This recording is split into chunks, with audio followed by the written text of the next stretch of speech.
تشهد محكمة الاستئناف بسطات جلسات محاكمة سفاح ابن حمد وسط حضور أمني مكثف وترقب كبير من الرأي العام.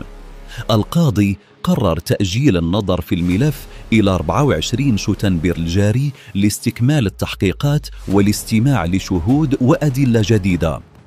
النيابة العامة كانت قد أمرت بإيداع المتهم لاعتقال احتياطي بالسجن المحلي علي مؤمن بعد توقيفه في حالة غير طبيعية وملابسه ملوثة بالدماء.